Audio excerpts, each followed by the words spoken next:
తనకు ఇన్సులిన్ ఇప్పించాలంటూ కేజ్రీవాల్ వేసిన పిటిషన్పై తీర్పు రిజర్వ్ చేసింది రావుస్ అవెన్యూ కోర్టు. ఏప్రిల్ 22న తీర్పు వెల్లడించనున్నట్లు జడ్జి తెలిపారు. మరోవైపు కేజ్రీవాల్ ఆరోగ్యం నిలకడగా ఉందని జైలు అధికారులు కోర్టుకు వివరించారు. అవసరమైతే కేజ్రీవాల్ కు జైల్లోనే ఇన్సులిన్ ఇప్పిస్తామంటున్నారు అధికారులు.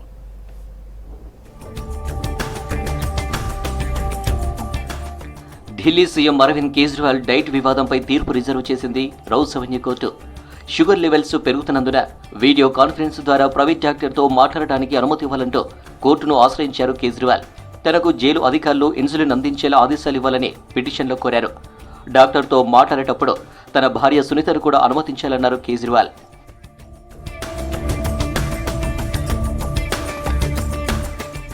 కేజ్రీవాల్ తరపున అభిషేక్ మను సింఘ్వి, రమేష్ గుప్తా కోర్టులో వాదనలు వినిపించారు.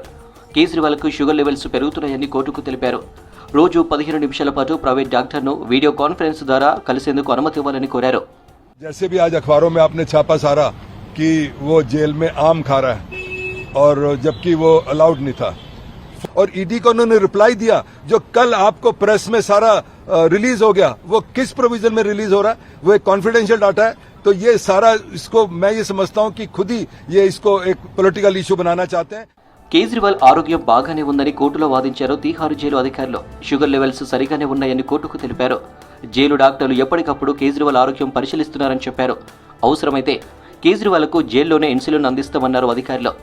ఎయిమ్స్ నివేదిక ప్రకారం షుగర్ ఉన్నవారు మామిడి, అరటిపండ్లు, స్వీట్లు తీసుకోవద్దని కోర్టుకు తెలిపారు. ఇరు వర్గాల వాదనలు విన్న కోర్టు ఏప్రిల్ 22కు తీర్పు వాయిదా వేసింది. రేపటిలోగా జైలు అధికారులు, ఈడీ స్పందించారంది కోర్టు.